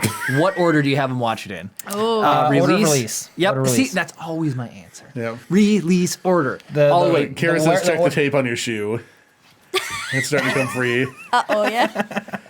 I can't believe that was the stupid. It's so funny, and I fixed it out of respect. The fact that we were able to just maintain a normal human conversation while Jeremy's throwing gaff tape on his pants. Gaff tape, good for everything. I tried to fix it respectfully, let the record show, Yeah. and then it was the fact that I fixed it and it immediately went back to being messed up was just hilarious to me. I also think it's funny that one of the episodes Juliet commented I had tape stuck to the bottom of my shoe once. So like, sponsored by gaff tape? It should be. Yeah, I wish. Hit David. Anyways, okay. So you release order, right? Yep. Well, release. I would say so. Release order, yeah. People are like, 1, 2, in sequential order or whatever, but it's like, To be clear, for rewatching purposes, I do chronological. But for your first time viewing, you should do order release. Release order. Like, is there anybody that would be like, oh, so you should watch it like 3, 2, 5, 8, 9, Machete order. Machete order. My brother had a really bizarre way when we were younger. His was like, okay, you watch 4 and then 5 and then flashback 1, 2, 3. See, that's like and the then Machete. 6. Yeah. I get it. I totally get it. Yeah. It makes sense. Doesn't Machete cut out 1 too? I think it does. Absolutely. He didn't cut out 1. Yeah, I think Machete does cut out 1. I've never heard of this. Yeah, no. So Machete order. I want to say maybe Kara could post it in chat. I think it really truly is 4, 5, 2, 3, 6 That makes sense. Yeah, and then 7, 8, 9 is just normal now because they were Makes boom, boom, boom, and because like I guess like because like Maul gets killed and he's not involved. Dooku's at least in 2 and 3. Not killed. Right. Not killed. That's so true. Spoilers. Yeah, right. For the Clone Wars, like marketing's out there using Solo. Where do you include Rogue One and Solo in your watch orders? Yeah, I'd say so. Okay. So for first time watching, again, like if I'm rewatching them, I'm doing chronological. So it'd be 1, 2, 3, Solo, Rogue One, and then 4, 5, 6, 7, 8, 9. You could. Somebody should. I mean, Rogue One and 4 could basically, literally, you could just butt them. Yeah, just like tape them together. Literally, yeah, tape them together, and then it's literally. It'd be a weird, just like the extreme difference in production quality, because Rogue One is such a tightly made film. Yeah. I mean, not that. Yeah, 4, 5, 2, 3, 6. It's old. Yeah. Hope is very old. Right. It's incredible for what it was, but I've told this story really quick on the podcast. My friend went to the screening of A New Hope when he was a kid. Yeah. In theaters at the premiere or the mall in Duluth at the mall. Yeah. And Vader got out of the back of this vehicle. And everybody in the crowd ran up, and he had 2 stormtrooper guards, and they just each grabbed a piece of his armor and they ripped it off. So Vader's standing there, and they just ripped all the armor off this Vader. So these 2 stormtroopers grab Vader and they chuck him in the back of the van he just got out of, and the van had to take off because the crowd just mauled him. Like that's how much energy there was when Star Wars came out. That's insane. He's just like a memory. It's Rich, the guy who told the shooting the weasel in the cabin story, and like all the other fun, crazy stories. But yeah, it's just like that's crazy. I love Star Wars. It's so much fun. No, yeah, it's amazing. It has to be so weird though, going from Rogue One to New Hope. The difference is so crazy. They hand it off, especially because though, like, I mean, I love both of them, but when you watch New Hope, he's like, Vader's like, we've intercepted many transmissions about the plans, like, and also I watched you fly away. Yeah, I know, right? It is really funny when she's like trying to lie to him, you know? Yeah. They're not aboard. We're just whatever. We're a diplomatic mission. After I demolished all of your people, you just flew away from the crime scene. Yeah. You even changed ships. Yeah, caught you red-handed. All right, so it's basically 8 o'clock. Yeah, it's 8:02. Oh. It's spoiler time. So we're a Star Wars podcast and maintain that 1% Star Wars content. Even though we've been talking about it plenty, why not get a little bit of news from r/Star Wars Leaks? I'm not even going to open it up. I guarantee you it's all Mandalorian for the top hot 5 things in the last week, so not even going to bother cracking it. But, bye, Justin. Justin does say, I'm hoping Ryan Johnson will be doing the Old Republic trilogy. No, I mean, I want to do it. I want to do it. You guys can arm wrestle for it. Yeah. There you go. Don't you mean Wyatt for the Old Republic trilogy? So, Wyatt, Ryan, same thing. Anyway, so Mandalorian Season 2 just wrapped up yesterday. Yep. I didn't realize I almost got spoiled on Facebook. Dude, it was so hard last night. I couldn't watch until this morning. There were so many like spoilers. I just had to shut off Facebook until the morning. Jeremy, so Jeremy, Kara, and I get together Friday afternoons to watch it. Yep. Oh, that's cool. Jeremy was within 20 minutes of getting spoiled. Yep. For real. That's how close it was. He plays a game, and then their Discord server, Yep, somebody Discord posted just a wide open spoiler. Why? Yeah. And it's like what at that time was maybe 5 o'clock in the afternoon. Yep. 5 o'clock in the afternoon, the day that it comes out, is way too soon to just be straight out calling stuff. Yeah. Yep. You know, that being said, we're the next day, and we told people an hour in advance we're going to be talking about spoilers now. Yeah. But yeah, it popped up. I got a notification. Like, we saw the end of the episode, and we're like looking at each other, and then and then we waited for the end credit scene because there's a secret end credit scene. Yeah, post credit. Post credit scene. And then it was like my phone goes off, and I look up, and it was like, can you believe that blank and blank were in the episode? And I'm like, if that would have spoiled it for me, it would not have been the same. It really would have no, it absolutely would have been totally different. It can't be spoiled. So we're like, we are gonna be talking about Mandalorian. Do you want me to switch it to the spoiler colors? Sure, make it red, make it spoiler. This is what everybody's waiting for. But everybody, Yeah. Gabe and Latin Operation Forces, they are huge Star Wars people. They're big Mandalorian fans. So I like to hear their opinions. So I can't wait to hear what they thought of the episode. This is loading real slow. We're gonna go there. Now, Adriana, I don't want you to feel left out. I'm all right. When we talk about Star Wars, you can interject anything that you know. Sounds Do you know the name of the child? Grogu? Yeah! does know that. It's funny when you see things, you see news, and you're like, "Hey, why did you hear this?" I'm like, "I watched it." Well, I got phone calls about David Prowse dying, and I got a phone call about Jeremy Bulloch dying, and people are like, "Did you hear so and so died?" But what's really actually funny is when Peter Mayhew passed away, and Karen and I had just met him at the Star Wars celebration. Oh, wow. It was my dad kind of being funny, lighthearted about it, in a good way. But he was the one who called me, and actually I hadn't known. So my dad called me up, and he said, "Did you hear that chewing tobacco died?" And I'm like, "What are you talking about?" And he's like, "Well, Chewbacca." And I was like, "What?" And he's like, "Yeah, Peter Mayhew died." And I was like, "What?" I mean, so it's like completely, he got me on that one, which was absolutely crazy. And because it was true, that's when he had passed away. And super shocking. Anyways, sorry, that was a little bit of a tangent. But okay, so Lord of the Rings is your thing, but you know Wyatt watches Mandalorian. Have you watched anything? Do you watch with him, or do you just let him go? He gets up early and he watches. I watch it Saturday mornings usually. Dogs wake me up, and then I watch it. That's totally all right. So now we're gonna go right into it now, though. So, most recent episode. Whoa. Earlier I had mentioned Game of Thrones, and as you can see, I mean, we have R2 on the wall. So obviously we have R2 on the tree too. We have R2 on the tree. So we really, really love Star Wars here. So up until this show, an episode from Game of Thrones was like my favorite episode of television all time. These guys know this build right here. Did this surpass Vader's Castle? Is this my new favorite build? You scored it higher than Vader's Castle. I scored it higher than Vader's Castle. You gave it 10s on everything. I'll pull it out so you guys can. Oh, I just knocked over the chicken thing. So we build Legos here too, by the way. Actually, I'm ggoing to give you a complimentary Lego. I'm just kidding. So this was a Minecraft set we picked up for pretty reasonable, and this is a chicken farm. And people, if you play Minecraft, anybody Minecraft? I play Minecraft. Yeah. So it's fun to actually make this statues out of wool and stuff. Yeah. So this actually will lay an egg. It's falling apart right now, but you can lift up the chicken and then put eggs in here, and then it'll pull back. It'll fill eggs in a little hopper. But this was just a really fun set to build. And Vader's Castle was a really good set. My mother got me for Christmas, and I built it. And it was my favorite set, and this was actually more fun. And it's just this little simple build. But up until recently, this episode of Game of Thrones was my favorite, and this episode of Mandalorian was one of my favorite episodes of all time. And the reason for that being was when you can connect. I'll put it this way.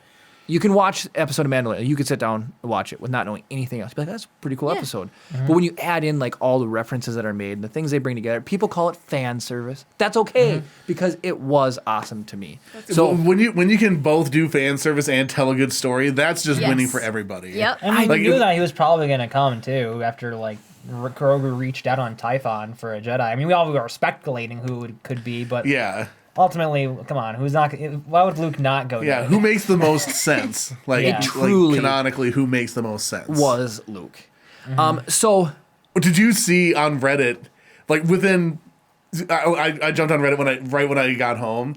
There was a side-by-side comparison of Darth Vader in Rogue One and Luke in that episode. So mowing through everybody, and it was while awesome. we were watching it, Kara's like, "This is gonna be the reverse of Vader in Rogue One," and it absolutely was. It was so because that was probably one of the most epic scenes in all Star Wars. I mean, Vader Rogue One scene was just that was a horror show. Oh my gosh, that was a horror movie. Just done. So the lightsaber igniting and the smoke in the dark and like.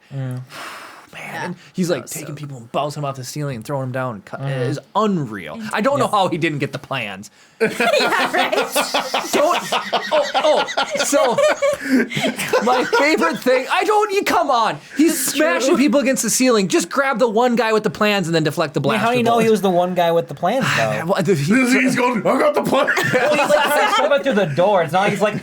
Like, look here! I got it! Come get it! Okay, that's so fair. I love the one thing. So Kara says the Skywalkers are the biggest drama queens in the entire galaxy, and it's my favorite when she goes in this tirade. And that's the thing. It's like Vader waited to show up until like the last second to do anything. And Kara, comment some of your examples of why they're the biggest drama queens. But they are. But there's like it would be Luke to just show up at the last possible second to be like, yeah, like I'm here to save the day, and it's the last possible second he could do that. I mean, maybe there was traffic. You don't know. Right. Oh my gosh. David Alette says the visual symmetry of Grogu getting to see Din's face without the helmet and Luke seeing Anakin's face without the helmet is poetry in motion. To me, that's the best part of the entire episode. Like, sure, like it was great to see Luke and everything. It was like kicked ass, but having him take off his helmet and like say goodbye to Grogu, that was. Right in the feels. Ugh. That was the show. Right there. I 100% agree. That is the best part of absolutely 100% agree. And so, again, I love my mother, so I don't mind telling stories about my mom. My mom, I've tried to get her to watch extra Star Wars content. She's seen all of the main movies, and she's seen Solo and Rogue One and loves them, but she will not watch the animated stuff. She won't watch Clone Wars. She won't watch Rebels. She won't watch any of the stuff. She might not like it as a whole, but I know there's specific things I see, and I'm like, oh, she would love this, right?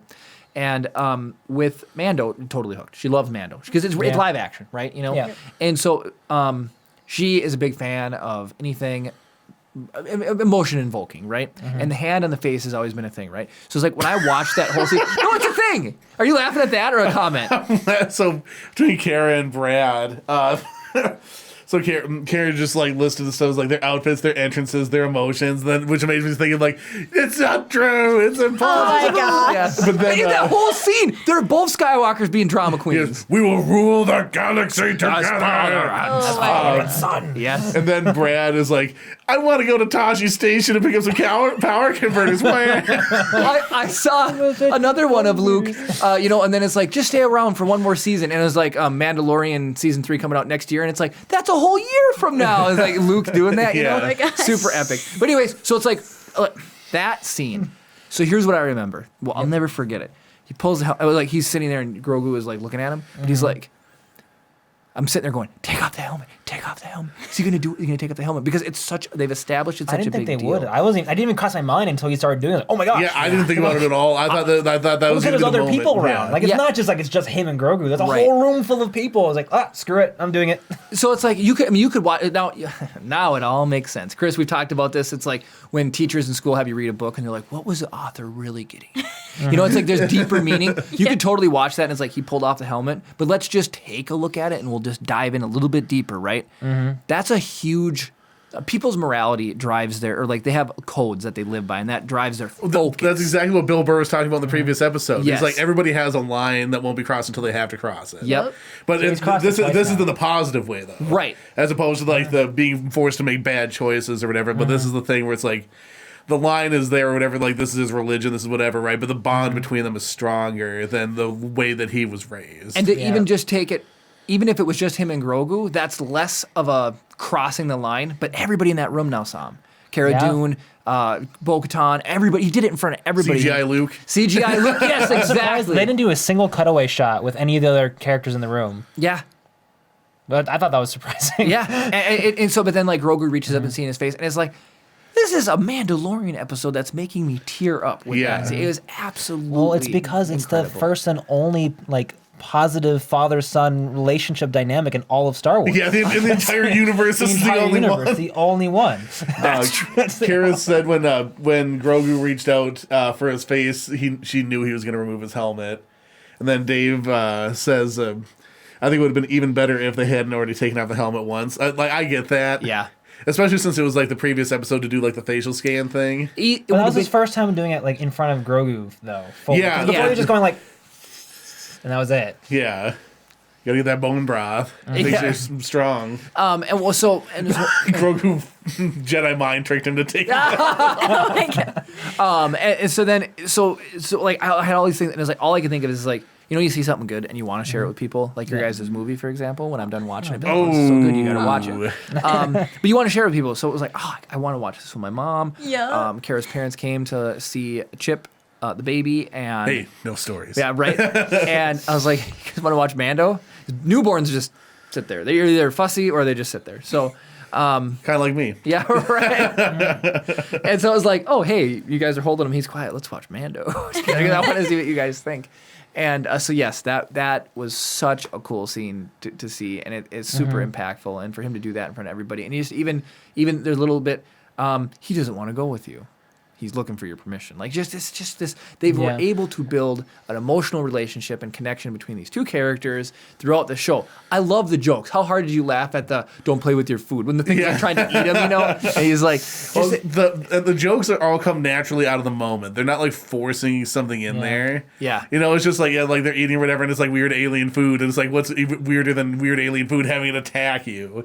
Well, you know, so it's just like they just do like a one little extra thing to give you that little brief levity moment. Grogu, for his age as a baby, is what they've implied, or young, even though he's 50, right? Yeah. He's kind of working on a spaceship. No, the red wire and the blue wire, and then the bzzz, and you know, Grogu zaps himself or whatever. It's just like, all of those two, the ball, the ball. I'm surprised that didn't come back. I thought he was going to give him the ball as he walked off or something. So that emotion. That it's probably going to be like episode 1 of season 3. He's going to be sitting there like looking at the thing, like remembering. It's going to be his him. reminder, his remembrance of Grogu. That's true. So it's the other way I was thinking. I thought he was going to give it to him, but Grogu was not going to forget. What is season Mando. 3 going to be about now? So here's Mandalore. Just kidding. Here's what I think it's going to be. So, like, because I was reading, like, now that the entire season is done, I was like, okay, I'm going to see what the world's opinion is of it, right? And actually, I sent Jeremy a screenshot of some people, like, because I was like, are people going to have, like, a negative reaction to CGI Luke? And, like, it was probably, like, 85% positive. It wasn't perfect. I was lukewarm to it. Unintentional reference. I honestly don't think it looked as good as Carrie Fisher in Rogue One, and that was, like, 6 years ago. Yeah. Yeah. But what it looked like was it didn't look like it was a face replacement. It looked like a deep fake. I mean, TV budget versus movie That's budget. fair. Well, Chris, But you summed it up perfectly. A lot of give me 1 sec. Yeah. A lot of people have speculated it's like if they're gonna go back and retool anything, like taking the guy in the jeans out of that episode. Oh yeah. It's like they're like, we hope that they will just keep redoing Luke until he looks real. Just like every couple of years, you get a Luke update or something. I still like the call for Sebastian Stan to come in because he does kind of look like a young Luke. It's kind of weird. I would not have been opposed to another actor. To be completely honest, like I did it with think it's Han cool Solo. that it's like, holy crap, it's ROTJ Luke. Yeah. Like that had some power to it, but I also at this point, especially since what is his name, Alden Ehrenbach or whatever, played a young Han Solo. At this point, I'm okay with other actors taking over the roles. So what I did like, what Chris said yesterday when we got to him watching it, he said the CGI was good enough to tell the story that they wanted to tell. Yeah. Sure. And I liked the way you said that. And I'm personally glad they did show the face. If they would have left him hooded, it would have totally not been the same at all. But I'd rather take seeing them. It's like they did it. Like that was my thing. They went there. They're showing it. That overrode. That emotion was like for me, it was just off the chart. Yeah, this is me in retrospect. In the moment, I definitely preferred seeing ROTJ Luke. So I got a question about all this. So unless we see more happen within this show in season 3 with Grogu, if he comes back for whatever reason, until we see that, is the presumption that Grogu is among the students that get killed by Kylo Ren and his peeps. So this is actually going to where I was going with this. That's dark. I think this is going to be like a 7 years later type of gap. Like episodes or seasons 1 and 2 or like connected. This probably takes the span of whatever, a couple of months or something, right? Mm-hmm. This is going to be a several years later thing. You might see some like intermediary like flashes of some cool stuff that he had done or whatever. But like then I think season 3 we're going to see a somewhat trained Grogu reunited with because I think there's I think somebody said there's 14 years between right now in Mandalorian and when the events of when Kylo Ren wrecked everything. Yeah. Mm-hmm. So it's like there's enough time there that you could jump ahead 6 or 7 years. Mm-hmm. And have him being more like developed, or maybe he can talk. I don't know. Like he'd still be technically like a 6-year-old at that point. But right. You think they're gonna jump even with the Bo-Katan and him dynamic? They're gonna let that sit for 7 years? I think so. So because it could be protracted. That's gotta be resolved right away, right? He's got to fight or something. Yeah, that's well. So I was talking to David. That's tough. Earlier, and David was like, "Dude, what if Kylo Ren killed Baby Yoda?" And I was like, then this is horrible. I was this like, Kara so would be up. devastated. Yeah, that would be crazy. I think the handoff. I don't think we're gonna see Grogu in season 3. I don't think so either. I don't think we're gonna see him. I think we're gonna go now to Mandalorian, Bo-Katan, and figuring that out. Kind of like a Clone Wars season 7 wrap-up episode, like something in there. I think that's where they're going to go. But my thoughts on that, and this is where it'll be interesting, is I don't know what their direction was, but they had some idea of where this was going to go, hopefully. I got a lot to say here. Season 2, to me, is usually ever hard to be better than a season 1. In a lot of shows, it's like season 1 is the wow, and then they usually degrade a little bit. Season 2 somehow was better than season 1. They have told a completely awesome, epic, big story in these first 2 seasons, but it revolves around Mandalorian and Grogu. Yeah, just to interject just for a second. Yeah. I did tell Jeremy if The Mandalorian ended after that at yesterday's episode, totally fine. It told the entire story. It's true. There is like that's why I was like, where are they going to go next? Because they pretty much ended the story right there, and that was like the most emotional moment they'll probably have in the entire show right there. Yeah, definitely. I don't think they'll top that. I agree. Maybe in season 5, after you've seen some serious stuff go down, Right. and like I don't know, whatever. I at this point, Mando dies. Grogu uses the Force to bring him back to life, and then Grogu dies. Yep. That's Kylo Ren. Yeah, it's Ray parallel. I am all the Mandalorians. Yes.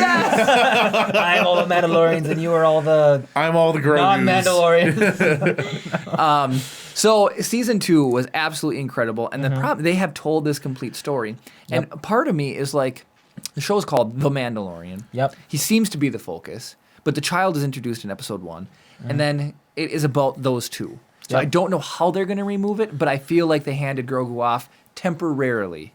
I don't know if it's going to be all of season 3, but I feel like he's not going to be there to a capacity, or at least he might come back at the end of season 3. And they could jump, Chris. They could do both. They could jump years and pick up without Grogu coming in later on down the season. Brad says they'll cover Thrawn and uniting the Mandalore clans. Well, that would be. Don't you think Thrawn would be saved for the Ahsoka show? Yes. She's looking for Thrawn. Or Ezra and Thrawn, because they're together. Well, as far as in this. I mean, I haven't seen all of them, to be clear. Yeah.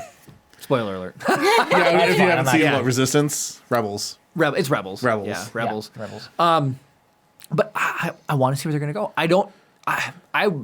The level of which they made season 2, I am so impressed that they were able to pull it off. And it's so cool. I mean, like I was watching, I was telling Chris, it was like episode 6.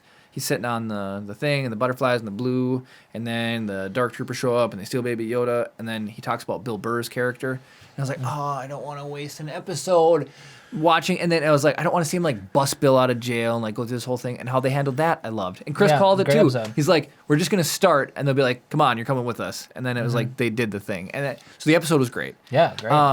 And except for all the thermal detonators. Oh, that was just an egregious amount of thermal detonators. Yeah, in that episode. The Ahsoka episode was fantastic. The Spider episode was even good, and it was like a nice transition to getting back into Mandalorian again, the show. Episode 1, you got the thing at Boba and just even the armor.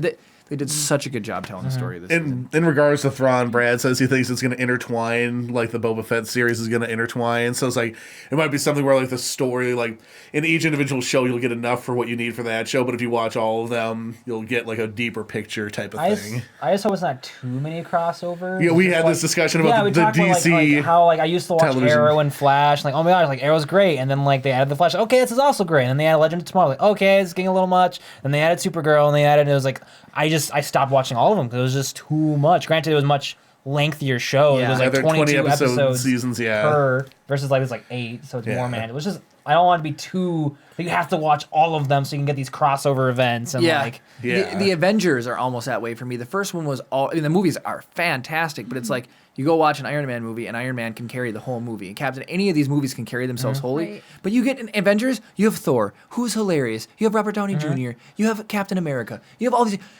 You got all these people. How do you give enough screen time? It's like Hulk. Absorbs you know what you do? You make half of them dead for one of the movies. Yeah. There you go. That is why they wrote it that way, not for anything else. Yep. No, that is totally true. But it is the connections that are neat. And it's like, I don't want to see Luke the whole thing. But we've seen as much Luke as we need to see at this point. I don't want to see any more Luke. Like, I love Luke. Yeah, but we've got enough Luke. Yeah, that's all I wanted is like, he still exists and he's still kicking butt. Yep. I'm okay with just hearing stories about him. Like, oh, I heard Luke did this. Like, oh, that's cool. Yeah. Like I'm the legend of Skywalker grows ever stronger. Yeah, that'd be kind of cool just to hear like the legends going around. Yeah, that's the type of crossover that I like between the original big, like the tentpole series stuff and the offshoots. It's like you're just like hearing like what the effects of like the Skywalkers being dramatic across the universe and how it's affecting all these other people. I definitely think you don't hire. I'm gonna mess this up again. Carlo Esposito. What's his for? Giancarlo Esposito. Giancarlo Esposito. Esposito. You don't hire someone like him. I don't think he's done yet. Not even close. I don't think his story's done. He tried to kill himself, but then he got busted up by Kara. Yeah, she does that to me. Boom. Yeah, every time Jeremy tries to kill himself every day. No, he's worth more to me alive. So I don't think his character is done. I am beyond ecstatic to see the thing, and then we'll finish with, you saw the Boba Fett at the end. Yep. And here's my favorite thing too. I love the phone calls I got. Like, who is that guy? It's like that. To me, it's like, that's Bib Fortuna. How do you guys not know that? I recognized him. Blob Fortuna. Yeah, and then somebody was like, wasn't that Jabba? It's like, I know he did. It was hilarious. It was so funny. Well, somebody pointed out that he was supposed to have died on the barge. I saw that. But like, who cares? I guess. I mean, I didn't see his body. I didn't see. He could have gone away. We saw Boba Fett die. We saw him fall into a Sarlacc pit. That's not the same thing. We saw him go like, and then blew up. He could have just jumped off in the sand. That's fair. What got me excited about that though is, I want to know Boba's motivation now. That's what's exciting about that show. I think it's going to be sort of similar to like Maul. Like Maul was trying to grow this huge criminal empire. Yeah, I think that's what he's up to now. He's like he knows all the threads that run through Jabba's palace and like all the stuff that Jabba was doing. He's going to start picking those back up. Yep. Well, and it's funny. So we know it's like in the Outer Rim, right? Tatooine is in the Outer Rim, and somebody, Dave Filoni or the Mr. Kim from Kim Convenient actor. He was the what if it's like a cop drama thing where it's just like we were talking about this where like the X-Wing pilots are now just like beat cops. Yeah, because they try and pull him over and he crashes on the ice planet with the spiders or whatever. So it's like you could almost do like a cops and robber type of show.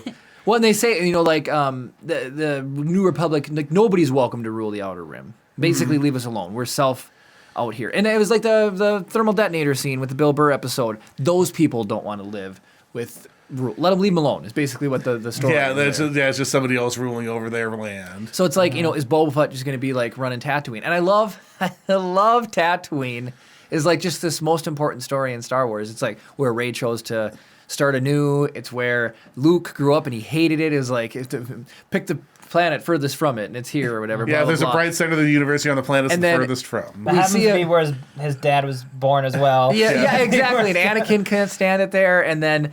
Yeah, that slipped my mind, by the way. C-3PO was technically born there, you know? Yeah. All of Star Wars was born there. But we see him in the beginning episode, he like doesn't even have his armor, and he got thrown in the Sarlacc pit there, but like even Boba Fett wants to like rule Tatooine. So, I don't know. It seems pretty cool. He wants to rule the criminal underworld. It just happens to be run by the galaxy's worst planet. Yeah. Right, yeah. Exactly. Nobody wants to go there. That's why it's the best to be there. It's so funny. So just seeing him like sit down in that throne, it's like, where are they gonna The go? swag in that set was She's so just, like, high. taking the swig. That was so cool. That What's whole her name? scene I was can't so remember that sick. character's name. Did you I know? love her. The assassin. Do you know she's the voice actress for Mulan?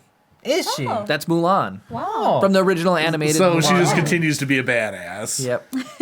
No, like I love her character. She kicked so much ass. Yeah, she's so cool. You got some comments rolling in, Chris? Yeah, so David Olet says, my only nitpick is Luke showing up wearing his black outfit from Return of the Jedi. Almost looked like a Sith in some of the long shots. Mm-hmm. I mean, but that's the look. The last image we have of Luke is that outfit. I'm actually surprised. That is kind of weird that he has the exact same outfit. He doesn't have any other outfits? I don't know. It makes sense with Darth Vader because he's got to wear the suit, but you can't wear any other clothes? I will settle on Kara's Eventually, answer. I guess he switches to that If weird I wear the gray same robe. outfit to work the next day, I get a lot of looks. Oh my Remember, That's just Kara says they're drama queens. Skywalkers are Fennec just like, Shand is the character. Fennec Shand. Oh, the female. Yeah. the assassin. She's awesome. Boba Fett will likely battle Black Sun Empire in the Shadow Collective. So yeah, Yes. that's gonna be that gangster war. Ooh, can you maybe like a Sopranos in space? Epic. That'd be pretty cool. Except who's going to be the therapist? I don't know if you guys have seen The Sopranos. It's amazing. I've heard of it. Gangs of Tatooine. Yeah.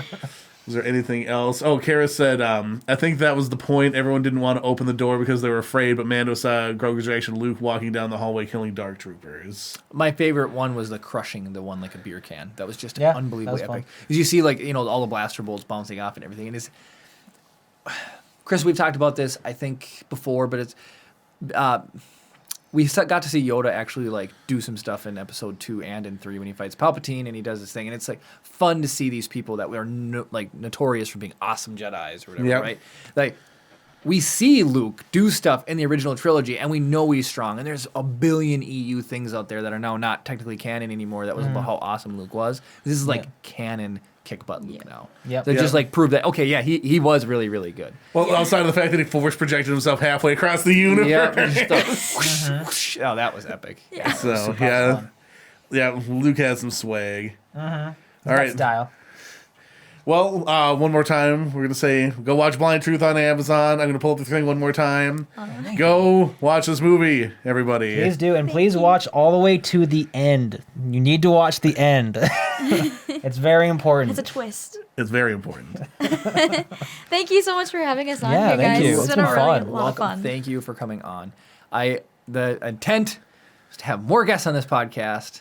It's so hard right now. Yeah, freaking thank you guys. Walmart. Yeah. Thank you guys. But if you was made fun. it this far into the video, you've made it to the end of the video. Congratulations. Put a like on it. It shows you want to see more content like this in the future. Comment down below with what you felt about watching Blind Truth. How about that? We want to know what your opinion of it was, or something about the Mandalorian, whatever. Subscribe if you're not already. Ring the notification bell to be notified every time we upload a new video or go live. Thank you guys so much for watching, and of course, May the force be with you. Always.